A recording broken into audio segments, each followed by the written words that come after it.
If you've been enjoying our content, please like, subscribe, and hit that notification bell down below if you're checking us out on YouTube at the Exclusive Nights Podcast.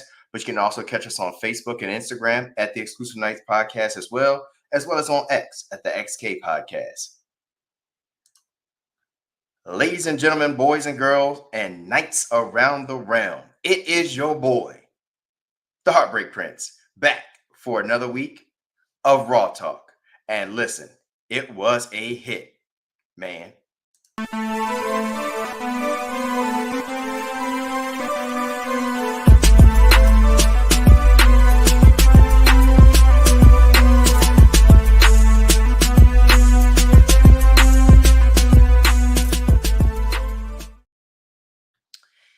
Listen, I don't know what to say and what was going on today with Raw, but they were feeling themselves.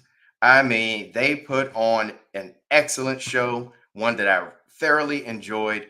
And I mean, what better way to start the show off than with the Wyatt Six versus Ready, Willing, and Gable?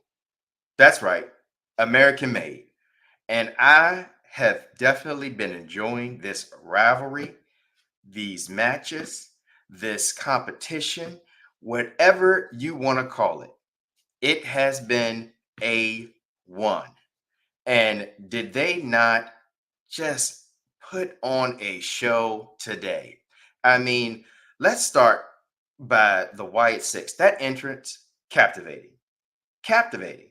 I mean, if you actually paid attention, the crowd was just silent as the Wyatt Six came out and just took their casual stroll down the ramp to the ring. I mean, it's just a sight to behold, and it's amazing. I am really proud of the fact that they've been able to keep Bray Wyatt alive through this current Wyatt Six, and just the work that they've been doing, the just the characters, all of them, they feel real. They feel like they belong specifically in these roles, and it's just I'm just so happy with this group and so proud of this group, and I really do hope that the WWE just continues to do right by them, because they have magic, they have lightning in this bottle right here, and I'm so happy to see it. It's just it gives you chills sometimes when you just watching them and you see them come down, and you take a minute and you think to yourself, this is something that was started by Bray Wyatt. This was something that was in his genius brain. And now to see his brother carrying his legacy on. And every time he hits a sister Abigail, you just think to yourself, shades of Bray. And it's an amazing thing. But to start the night off, it was American Made versus the Wyatt Six, and they delivered. It was an 8-man street fight. And I mean, if you're going to start a show off and you're going to start a show off like this, it kind of tells you and sets the tone for what you're going to be seeing the rest of the night. And I have to say that it accomplished just that. It set the tone for every wrestler that was going to be coming out the rest of that night, that, hey, you better come out and you better try to outdo this. Now, whether they succeeded or not, as far as other people coming out and topping the Wyatt Six, I don't know. I want you to let me know down in the comments what you think. But I like the show tonight because it was very focused. And that's the word I'm going to use tonight, today, about our Raw Talk, just how focused the show was. And it was really focused around the Judgment Day, Finn Balor. So, I'm not going to complain. The Prince, they were finally giving him the attention and his just due. And I liked how they were also focused around Braun Breaker. and his Intercontinental Championship run. And we're just gonna hop right into it with Finn because that was the next thing to happen. So you had Finn Balor come out. He finally,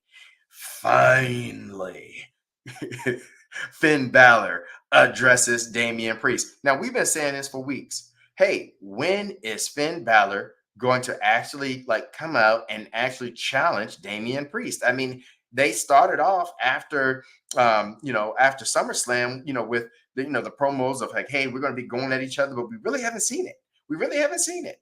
And so the fact that Finn Balor came out and he called Damian Priest to the ring, they cut their promos and just set up the match for Bad Blood, which is a perfect pay-per-view for this Bad Blood. And it's just like, this is this is mama's chicken right here. I ain't gonna even lie to you. It's good. It's just good.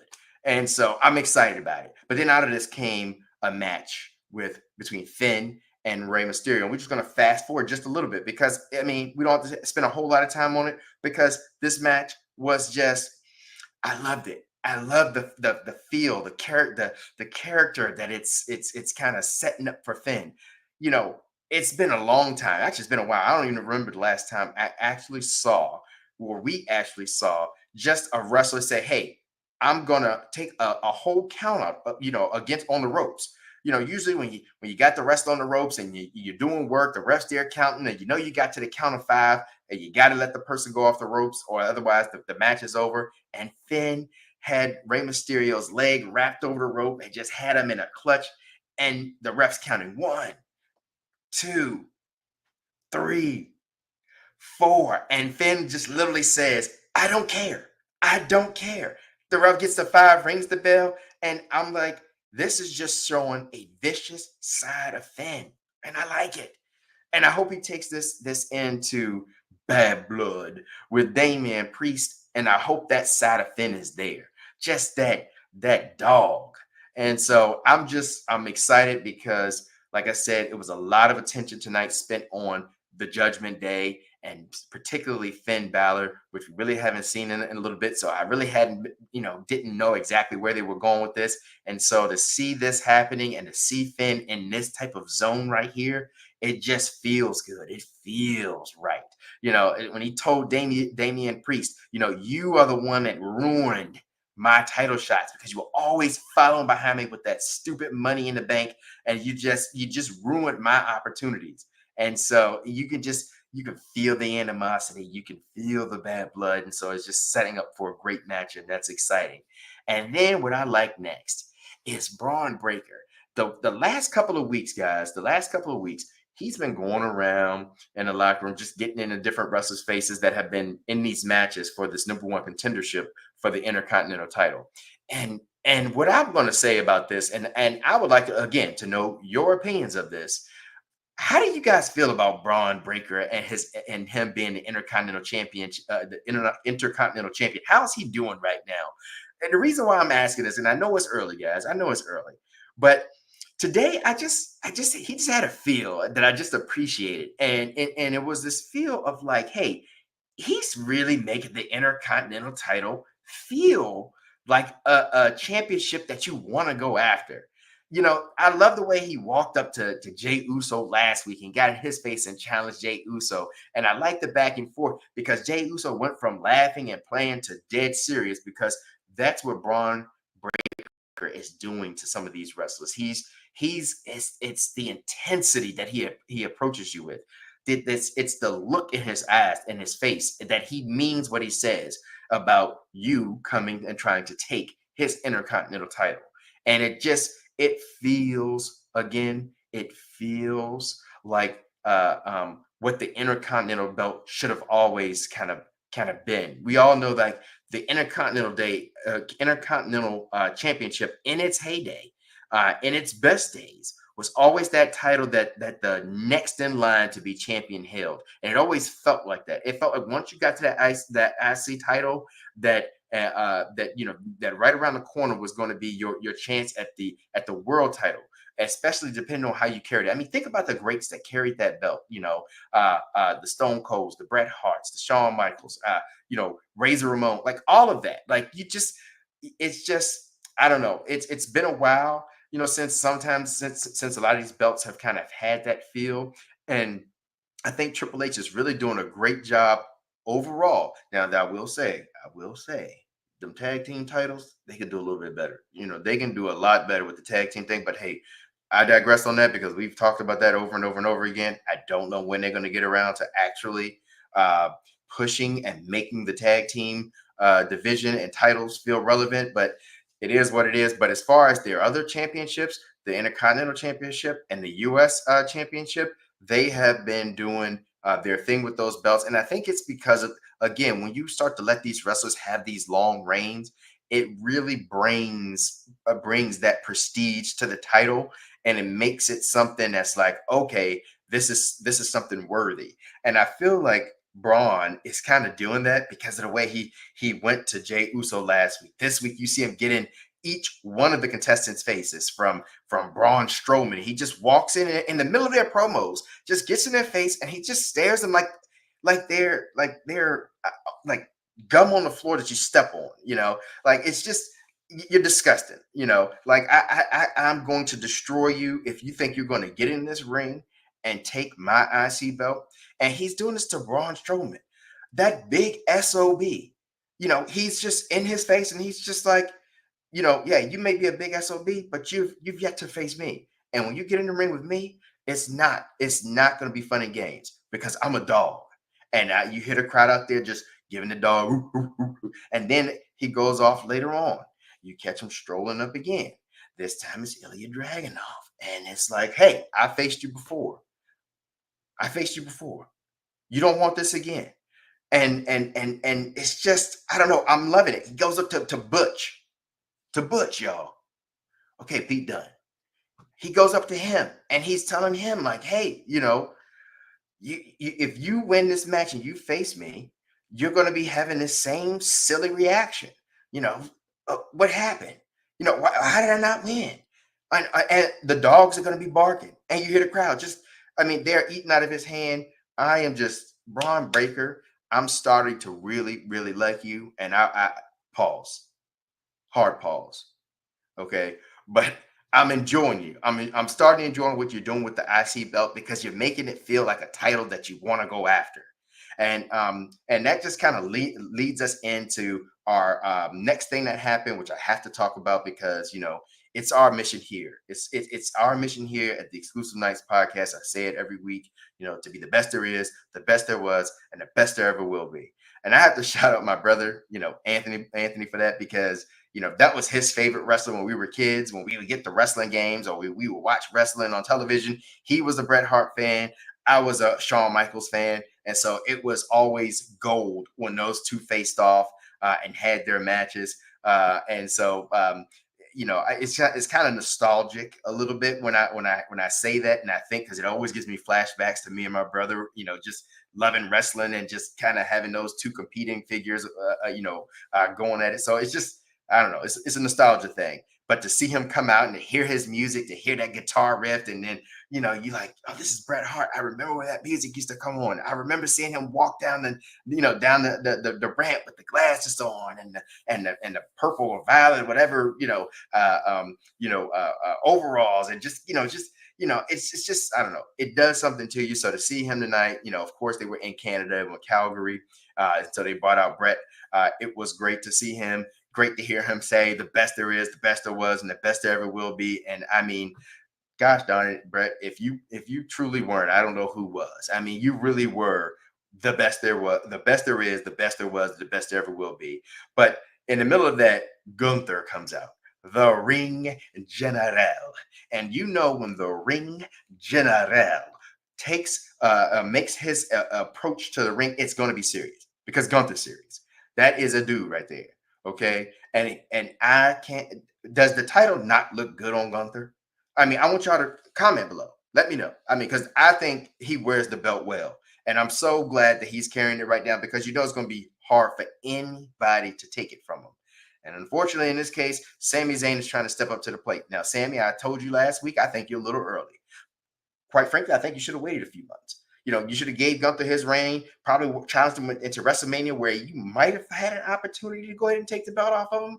But I don't see that happening. But right now, you're up and you want the smoke. And I'm sure Gunther is going to give it to you because he is the ring general.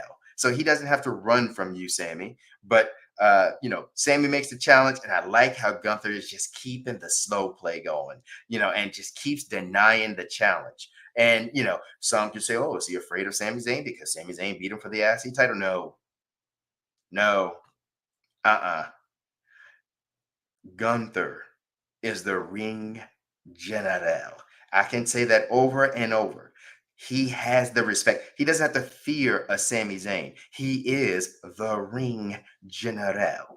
And so, I'm just loving this. I'm loving how Gunther's doing the slow burn. He's making Sammy, playing the man games, making Sammy feel like he's got to earn it. For whatever reason or however he's going to do that, I don't know. We're going to wait and see. But uh, that was the promo with Bret Hart and Gunther, and I enjoyed it. And then Gunther did one thing that I want to hit on real quick. He had the audacity, the kahunas, to bring up Bill Goldberg to Bret Hart. Now, I'm sure many of y'all wrestling fans out there know what happened between Bill Goldberg and Bret Hart. And Bret kind of blames Bill for ending his career.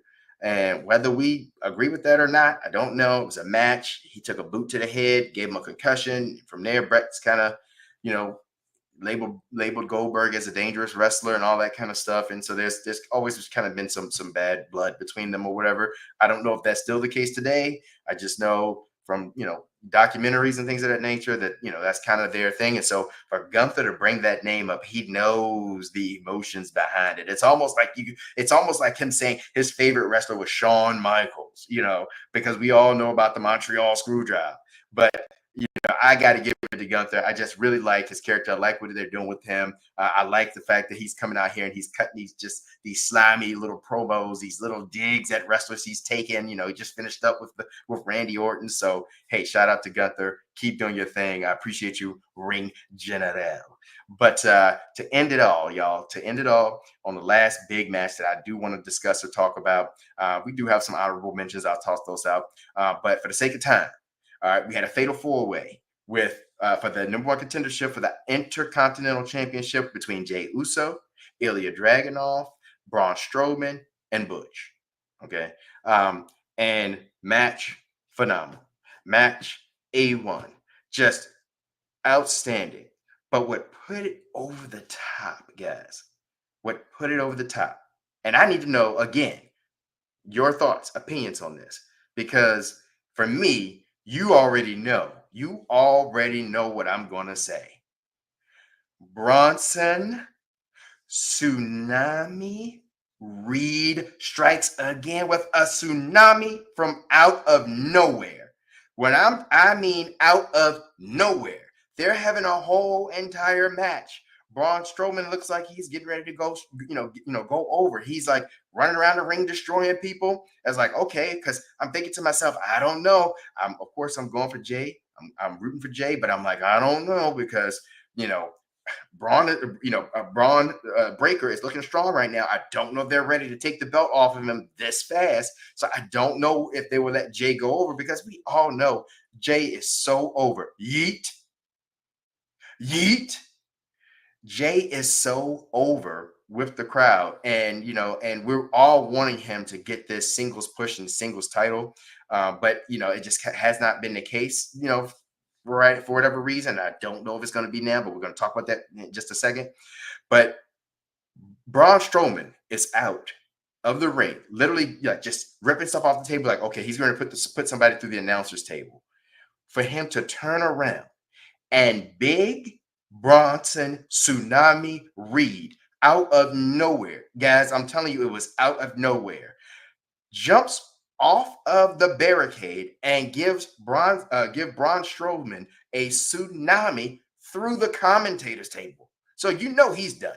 He's already out there with taped ribs, and now he takes another tsunami. And what I love about this is that it is setting up one hell of a match between Braun Strowman, that big SOB, and Bronson put some spec on it, Tsunami Reed. And I am here for it. I am eating out of their hands right now. Pause if that needs a pause, but I am here for it. So that's that takes place, and of course, that changes the match completely because now you have that big SOB out of it. Braun's like, Bronson's like, hey, look, I'm not finished with you. Kind of picks up where he left off because we know he was out with COVID, and so that's how Braun actually got into this match. And then they finish up in the ring. Of course, Ilya's doing Ilya things. He's such a great wrestler in the ring, such a physical wrestler. Just every move he does, it just looks like it hurts. That you feel it. Just stiff chops, stiff kicks. But he's putting in the work with Butch. And then right when he thinks he's gonna win, he does the what is his finisher, the F bomb or whatever it's called. I'm sorry, it's lost on it right now. But he does his finisher on Pete Dunne, but Jay gets in the ring just in the nick of time, gets up, breaks up the pin that he has on that Ilya had on Butch, and then he gets up, does his splash, pins Butch for the 1, the 2, and the 3. And ladies and gentlemen, we have it: Jay Uso versus Braun Breaker. And we know this is going to be a match, but this is one of those matches that we just do not know what to expect. And I like it. I like it because, again, it's like, hey, is it the time that can Jay finally punch through and become a singles champion? But it's also a little too early because Braun Breaker right now seems like he's in his bag, and he seems like he is really trying to take the Intercontinental title to the next level. And I'm just, hey, only thing I can do is sit here and watch. It's going to be a show. But hey, shout out, congratulations to Jay Uso. But before we wrap up this video, guys, just want to do some honorable mentions, okay? Because we are in Canada, we are in Calgary, and so of course, not only does Bret Hart have to show up, but Natalya shows up, and she enters a match with the Pure Fusion Collective, or against the Pure Fusion Collective. She teams up with Zelina Vega and Lyra Valkyria. They end up going over in that match. Another good match ends with like everybody in a submission move. Of course, the sharpshooters applied, and that's how Natalya gets the tap out, and that's how they go over. And then lastly, we had Drew McIntyre, who's just at this point, he's on God tier right now with the way he's been going in WWE with his feud with CM Punk and just how good he's been. But it's set up tonight for a third match at Bad Blood with Drew McIntyre, CM Punk, Hell in a Cell. And so that's what we're going to be watching. Bad Blood is shaping up to be one heck of a pay-per-view. I'm very excited for it. I hope you guys are. But what I would like for y'all to do, again, tell me what you thought of Raw. What's your Raw talk, right? What did you enjoy? Did you care about the Wyatt Six and American May? Did you like the Fatal 4-Way? Do you want to see Jay Uso go over in his match with Braun Breaker? And what about Bronson Tsunami Reed and the tsunami from out of nowhere? Just let me know your thoughts down in the comment section below. I appreciate it. And yes, guys, yes, for a whole nother week, the journey continues, right? The journey continues to be the best there is, the best there was, and the best there ever will be. Because again, Raw was a hit, and it was a hit, man. Thank y'all for checking us out. Thank you for your time. I appreciate it. I hope you enjoyed this version of Raw Talk. And until tomorrow for NXT, we out.